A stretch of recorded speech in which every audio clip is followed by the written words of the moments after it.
ভালোবেসে ভালোবাসায় সবাইকে অনেক স্বাগত জানাই। আজ আমরা যাচ্ছি জব্বলপুরের ডুমনা নেচার পার্কে। এখানে এই রাস্তাটি দিয়ে যাওয়ার সময় আমার ফিল হচ্ছে যেন আমি আমার ঘরের কাছেই আছি, ওয়েস্ট বেঙ্গলেই আছি। পাহাড়ি রাস্তা, আমরা পাহাড়ের উপর দিয়ে যেন যাচ্ছি। জব্বলপুরটা মেনলি একটু পাহাড়, চতুর্দিকে যেখানেই গেছি এখনো পর্যন্ত সব দিকেই পাহাড়ই পেয়েছি। ওয়েদারটাও বেশ ভালো, সকাল দিকে ঠান্ডা, রাতের বেলায় ঠান্ডা, দুপুর বেলায় খুব গরম। এখন বাইরে প্রায় 34 ডিগ্রি চলছে। এই রাস্তাটা দিয়ে যাচ্ছি আমরা। এই রাস্তাটার এখানে শেষের দিকে এয়ারপোর্টটাও, শহর ছাড়িয়ে এয়ারপোর্টটা, শহরের বাইরে এয়ারপোর্টটা। ন্যাচারালি এয়ারপোর্ট শহরের বাইরেই হয়, আমরা শহরের মধ্যেই থাকি। এটা একটু শহর থেকে আউটসাইডে। দেখা যাক কেমন হয় পার্কটা, যাই ঘুরে পৌঁছে যাবো এবার আমরা। চলো তোমাদেরকেও সবাইকে দেখাবো। আমাদের সাথে যারা যারা জব্বলপুর আসনি, ঘুরে আছো, একটা স্টেট মধ্যপ্রদেশ, জব্বলপুর কিরকম একটা আইডিয়া আমাদের কাছ থেকে আশা করি অনেকেই অনেক আইডিয়া পাবে। যদি কখনো কেউ জব্বলপুর আসো, এই জায়গাগুলো কিন্তু ঘুরতে পারবে। চলো তোমাদেরকেও দেখাবো। দেখো আমরা প্রায় পৌঁছে গেছি। এখান দিয়ে এয়ারপোর্ট আর 5 কিলোমিটার। এখান দিয়ে এয়ারপোর্টের অ্যারো দেওয়া আছে। এখান দিয়ে লেফট সাইড নিলে হচ্ছে এয়ারপোর্ট, আমরা ঢুকে যাবো রাইট সাইডে। চলো সবাই আমাদের সাথে আজ ঘুরতে পারবে ডুমনা নেচার পার্ক জব্বলপুরে। সবাই মিলে একসাথে ঘুরে দেখো। এই পার্কিং এ আমরা গাড়ি পার্ক করে দিলাম। এবার আমরা নেমে মেন গেট দিয়ে ঢুকবো। এটা হচ্ছে পার্কিং এরিয়া। বাইরেও কিছু গাড়ি সবাই পার্ক করেছে, কিন্তু ভেতরে যেহেতু জায়গা আছে পার্ক করার এত সুন্দর, আমরা এখানেই গাড়ি সেফলি রেখে যাব। কারণ এখন ঢুকবো জানি এই টাইমে, বেরোবো কটায় সেটা এখন জানি না। দেখা যাক। এটা হচ্ছে ছোট মহারাজ, এটা হচ্ছে বড় মহারাজ। এই আমাদের গাড়ি পার্ক করে দিলাম। এই যে আমার বাবা, হ্যাঁ চকর বকর, এটা আমার বাবা। আর এইটা হচ্ছে আরেক ভাই। এইভাবেই আমরা শেষ পর্যন্ত আমাদের গন্তব্যস্থলে পৌঁছে গিয়েছিলাম। এটি সেই ডুমনা নেচার পার্ক, এটি তার এন্ট্রি গেট। এইভাবে আমরা ওই গেটটি দিয়ে ভিতরে চলে আসি। সামনে একটা গেট ছিল, এখান দিয়ে গিয়ে সামনে প্রথমে পড়বে টিকিট কাউন্টার। টিকিট কাউন্টারের সামনে আমরা পৌঁছে গিয়েছিলাম। এখানে লেখা আছে সামনে ওই সাইনবোর্ডটিতে ডুমনা নেচার পার্ক, কিন্তু ওটা একটু উঠে গেছে, বেশ ভালো বোঝা যাচ্ছে না। ডুমনার লেখাটা একটু উঠে গেছে। তারপর ওই উপরেও লেখা আছে ওখানে ডুমনা নেচার পার্ক। আর এই যে ডান দিকে দেখতে পাওয়া যাচ্ছে ওইটি হচ্ছে টিকিট ঘর, ওখানে গিয়ে টিকিট কাটতে হয়। তো আমরাও যথারীতি ওখানে পৌঁছে গিয়ে টিকিট কালেক্ট করে নিলাম। আমরা 5 জন ছিলাম, 20 টাকা করে টিকিট ছিল। তো আমাদের ওখানে টিকিট পার পাস 100 টাকা লাগলো। আর যেহেতু আমরা গাড়িটা ভিতরে পার্কিং করেছিলাম, পার্কিং এরিয়ার ভিতরে, তাই ওর জন্য আলাদা এক্সট্রা 50 টাকা লেগেছিল। ভিতরেই সেফলি গাড়িটা পার্কিং করেছিলাম, তাতে একটু টাকা লাগলো, কারণ কখন বেরোবো না বেরোবো সেই জন্য। এই যে এখানে কিছু এইভাবে সাপের কিছু প্রজাতির ফটো দেওয়া ছিল, কিন্তু ওই সাপগুলো এখন আর দেখতে পাওয়া যায় না। ওনাদের জিজ্ঞেস করলাম, ওনারা বললো না এখন আর এগুলো নেই। এই সামনের দিকটা আমরা ঢুকে গেলাম। সামনের দিকটা এইভাবে একটু পার্ক করা ছিল বাচ্চাগুলোর জন্য, খেলার জন্য বাচ্চাদের একটি পার্ক ছিল সামনে। তারপর এইভাবে আস্তে আস্তে আমরা ভিতরের দিকে চলে যাই। প্রচুর বড় এরিয়া, মানে ঘুরে একদিনে শেষ করা হয়তো সম্ভবই না, আমরাও পারিনি। সামনের দিকটা এরকম ফাঁকা লাগলেও একটুখানি ঢোকার পরেই জঙ্গলটা বেশ ঘন। আর যেহেতু বসন্তকাল চলে এসেছিল, সেই জন্য গাছের পাতাগুলো ঝরে গেছিলো বলে আর একটু ফাঁকা লাগছিল, নাহলে বেশ বড় জঙ্গলের এরিয়াটা।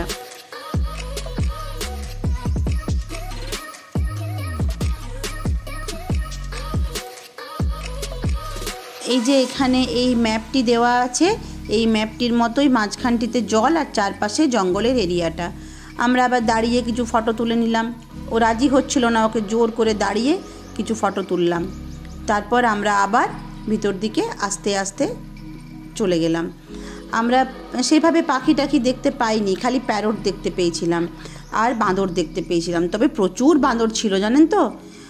আর রাস্তাগুলো খুব ক্লিন বলে ওরা বাবা ছেলে রাস্তার উপরে বসে কখনো ফটো তুললো, কখনো বড়োর সাথে, কখনো ছোটোর সাথে। এইভাবে যে যার মতো খুশি জায়গায় জায়গায় বসে গিয়ে দাঁড়িয়ে গিয়ে নিজের নিজের পছন্দ মতো সব ফটো তুলে নিলাম।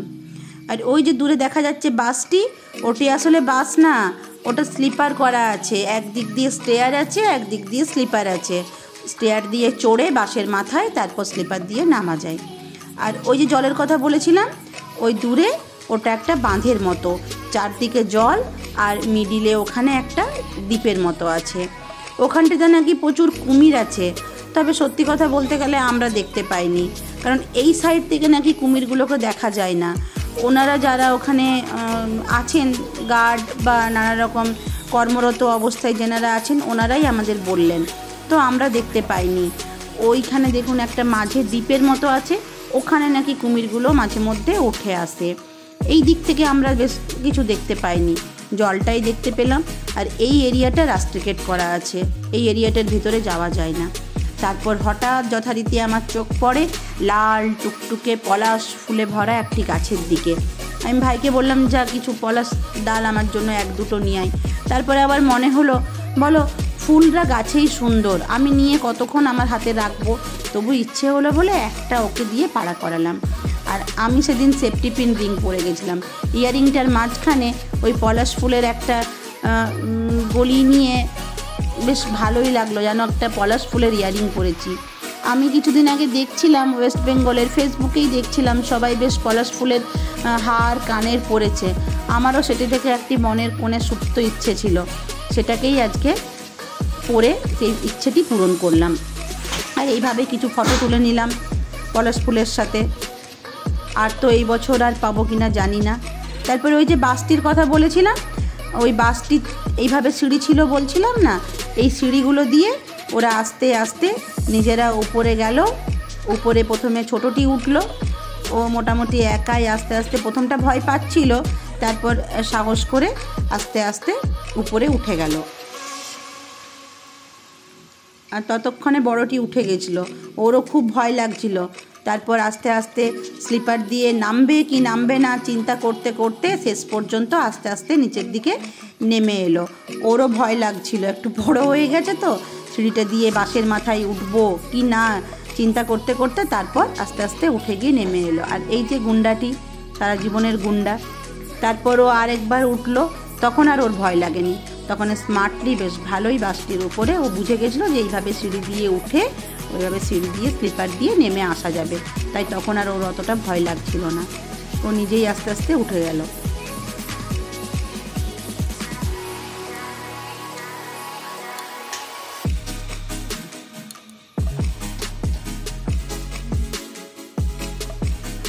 বাসটির ওই মধ্যেখানটি দিয়েও নামা যায়, ওখান দিয়ে ওই যে সিঁড়ি করা আছে, কেউ কেউ যদি স্লিপার দিয়ে না নামতে চায় ওই স্টেয়ারটা দিয়েও নামতে পারবে, সেই মতো ব্যবস্থা করা আছে, ওখান দিয়ে নেমে বাসের মাঝে ঢুকবে। তারপর আমরা চলে আসি টয় ট্রেনের এখানে, এটা টয় ট্রেন স্টেশন। এখানে এসে আমরা কিছুক্ষণ ওয়েট করি, কারণ ততক্ষণে টয় ট্রেন কিছু জনকে নিয়ে ঘোরাতে নিয়ে গেছে। আমরা এখানে দাঁড়িয়ে থাকি, বলে এখনই টয় ট্রেন চলে আসবে, আপনারা দাঁড়ান, একটু পরে ঢুকলে তারপর আপনারা চড়তে পারবেন। ওই যে যথারীতি আমরা দূরে দেখতে পাই টয় ট্রেন আস্তে আস্তে ওর ধীর মন্থর গতিতে ঢুকছে প্ল্যাটফর্মের দিকে, আসবে আর আমরা চড়বো।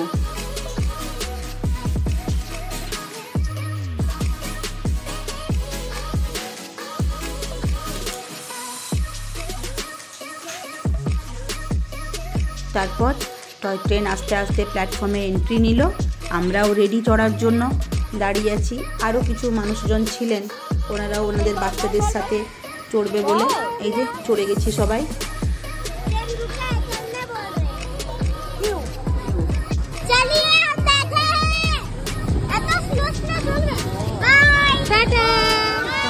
এই যে এখানে বাচ্চাগুলো বসেছিল, ওরা চড়বে বলে এসেছিল, কিন্তু টয় ট্রেনটি তার জায়গা ছিল না, আর ওটাই লাস্ট রাইড ছিল। আমরা তখন বুঝতে পারিনি ওনাকে টাটা করে আমরা যাচ্ছিলাম, পরে বুঝতে পারলাম যে এটা মনটা খুব ওরা আর চড়তে পারলো না। আর টয় ট্রেনটা আস্তে আস্তে চলছিল বলে ওর মনে হচ্ছিল নিচ থেকে আমি যা খুশি তুলে নিতে পারি। আমার ভয় লাগছিল, বারণ করছিলাম, কিন্তু শুনলে তো ওর গুন্ডামি সবসময় চলছে।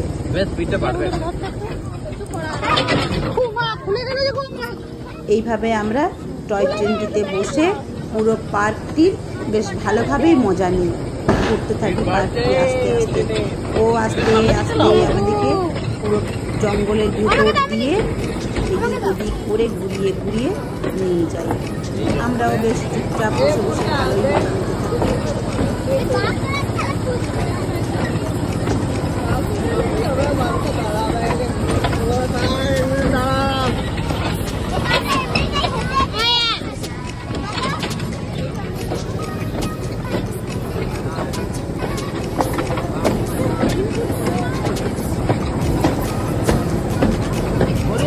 প্রাকৃতিক হরিণ আসবেন তো জল খেতে।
এরপর আমরা এখানে টয় ট্রেন থেকে নেমে এই জঙ্গলের মধ্যে দিয়ে একটা রাস্তা গেছে, যেখান দিয়ে গেলে ওনারা বললেন যে ডিয়ার দেখতে পাবো, কিন্তু গিয়েছিলাম দেখতে পাইনি ওখানে ডিয়ার।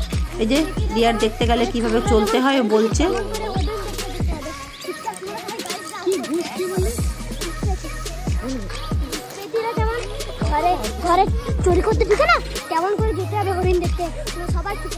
ওইভাবে চললে হরিণ দেখতে পাবো। আমরা 3 মা ছেলে ওইভাবেই আস্তে আস্তে পা চিপে চিপে যাচ্ছি, হরিণ দেখতে পাবো। ভিতরে ঢুকতে হবে ওইভাবে, ওর আদেশ, চলো যাই ওইভাবে। আমি তো শুনলাম, আর ওর বাবা তত ঝাপাতে ঝাপাতে যাচ্ছে, এসে নিয়ে দুম করে আমাকে মারলো। আর এইদিকে প্রাকৃতিক নিয়মে বাঁদরের বাচ্চারা খেলা দেখাচ্ছে। ওই যে দূরে ওর মা বসে ওদের গার্ড দিচ্ছে, আর ওরা এখানে গাছে চাপছে, লাফাচ্ছে, আবার চাপছে, নিচে পড়ছে, এইভাবে করছে। হঠাৎ আমার বড় ছেলে ভিডিওটি করছিল, ওর দিকে ওর মা তেড়ে আসে, ও ভয়ে মা মা করতে করতে ছুটতে ছুটতে আমার কাছে চলে আসে। তারপর আমরা এখানে আরেকটি ওই সামনের গেটের সামনে একটা বাচ্চাদের জন্য কিছু স্লিপার টিপার করা ছিল, এইখানে আবার একটা সিস করা আছে। যথারীতি ওরাও 2 ভাই চড়ে বসে, আমরাও 2জন চড়ে যাই। মনটা হঠাৎ করে ইচ্ছে হয় বাচ্চাদের মতো, কখনো ও আমাকে উপরে তুলে রাখছে, কখনো আমি ওকে উপরে তুলে রাখছি। এইভাবে করতে করতে খুব ভালো লাগছিল, বেশ মজা আসছিল। আমরা তো হেসেই লুটোপুটি, খুব মজা লাগছিল।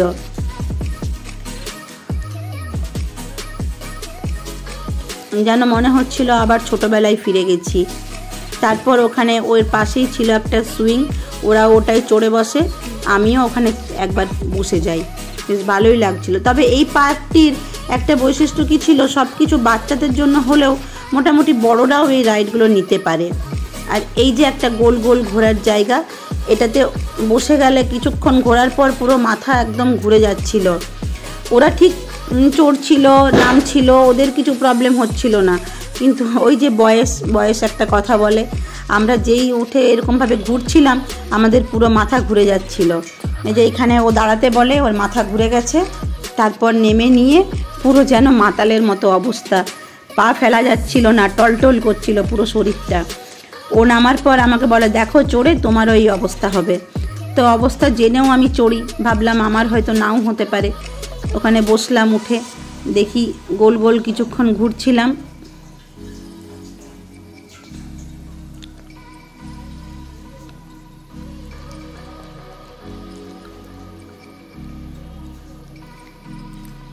আমি যত বলছি আমাকে আস্তে ঘোরাও, তত আমাকে ওরা 3 জন মিলে জোরে জোরে ঘুরিয়ে যাচ্ছে। মা ভয় পাচ্ছে, ওদের আনন্দ লাগছে।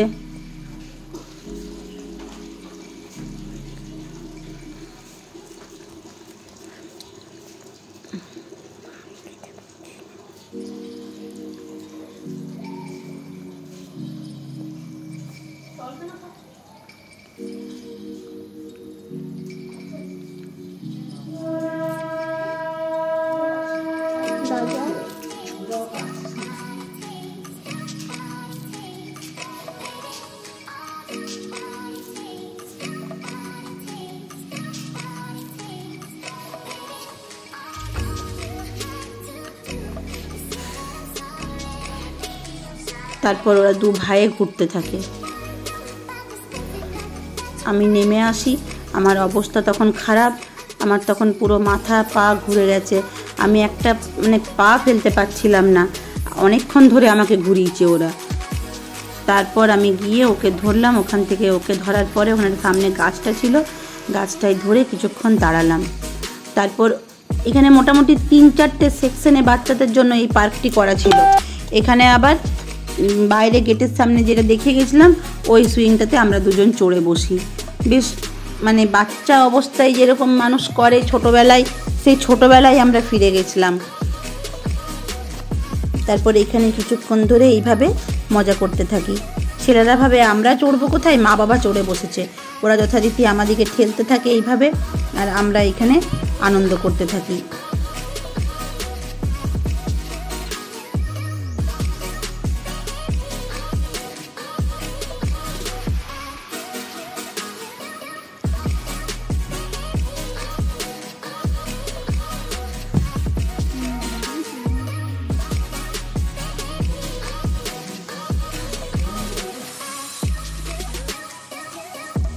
এখানে আবার আরেকটি বৈশিষ্ট্য আছে কি, যেখানেই গেছি এখনো পর্যন্ত ঘুরতে দেখেছি, মাঠে যে চাষবাস হয় এইভাবে গোল গোল জলটা চারিদিকে ছড়িয়ে পড়ার মতো একটা ব্যবস্থা আছে, রাউন্ডভাবে জলটা ঘোরে, তো তাতে করে পুরো জায়গাটা কভার করে, জলটা পুরো জায়গায় সমপরিমাণভাবে পায়।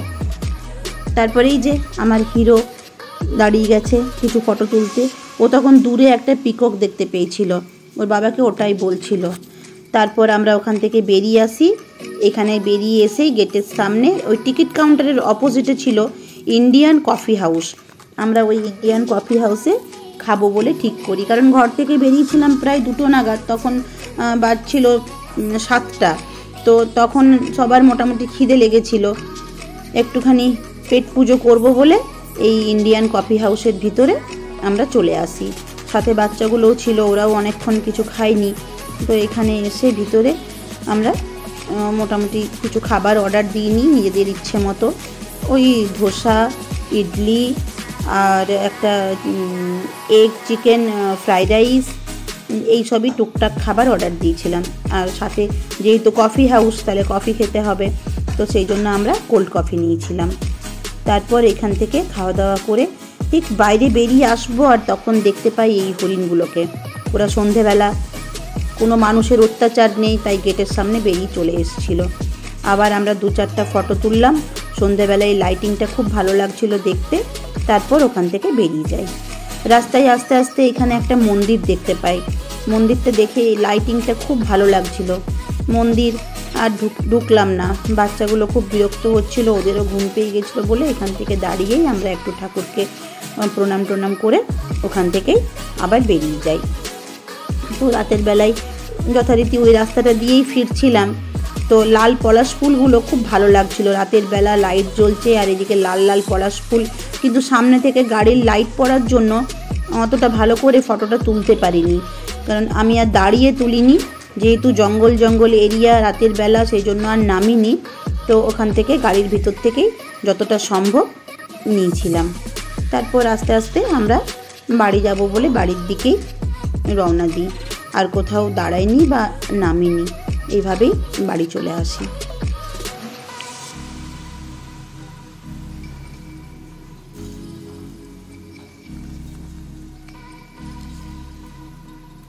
চলুন, প্রায় পৌঁছেই গেছি বাড়িতে।